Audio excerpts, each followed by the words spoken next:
Vamos lá para análise macro. Bom, hoje finalmente nós temos um dia mais positivo no mundo e que tende a ser transferido essa positividade aqui para o Brasil, e essa positividade está sendo impulsionada por 3 fatores. Um é o fator aqui interno, o outro nos Estados Unidos com algumas resoluções, e na Ásia, como um dos principais, sendo mais especificamente na China, quando nós tivemos hoje de madrugada o PBOC, que é o equivalente ao Banco Central Chinês, eles prometeram aumentar os incentivos à economia chinesa, justificando as preocupações com esse cenário muito ruim das incorporadoras chinesas, que a gente vem falando aqui dia após dia, e as palavras deles foram bem claras: intensificar o apoio à economia do país, que enfrenta graves desafios externos e enfraquecimento da demanda interna.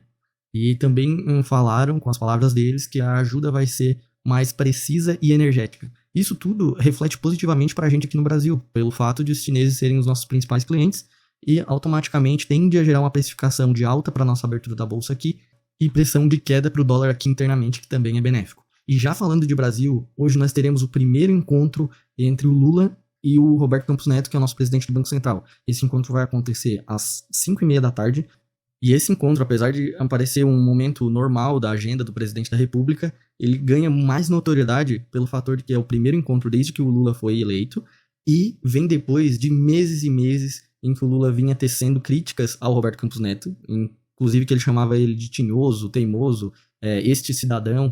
Então, assim, todas as críticas eram basicamente para criticar que o Banco Central não estava reduzindo a taxa de juros, porque os juros estavam muito altos no Brasil e assim por diante.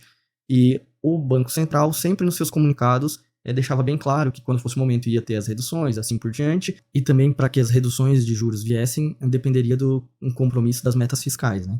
Então, assim, a gente lembra que o Haddad era sempre o bombeiro que apagava esses discursos mais agressivos do Lula contra o Banco Central. E o Haddad também vai estar presente nessa reunião às 5h30 da tarde.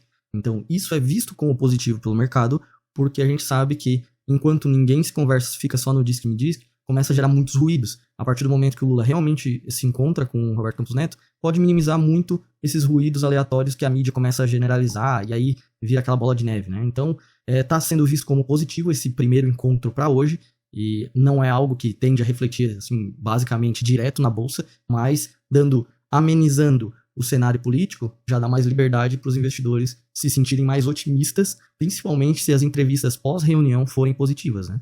E para fechar com chave de ouro a positividade para as bolsas hoje aqui no Brasil, nós temos aí a luta do governo americano no Congresso para evitar a paralisação, que eu comentei aqui ontem. Eles avançaram no Senado para um alívio dos investidores. Basicamente, os líderes do Senado, eles apresentaram o próprio projeto de lei para evitar que fique sem dinheiro para pagar o funcionalismo público. Inclusive, eles incluíram até mais 6 bilhões para ajudar a Ucrânia. Então, assim, ainda precisa superar os impasses na Câmara, mas é uma sinalização positiva, né? Um dos únicos impasses que os Estados Unidos ainda está vivendo agora é a greve do setor automobilístico por lá, né? Dos trabalhadores automobilísticos. E a gente teve aí o Elon Musk falando que essa demanda que o sindicato está querendo de 40% a mais no salário para trabalhar só 32 horas semanais pode levar as empresas como a GM, Ford e Chrysler à falência, nas palavras de Elon Musk.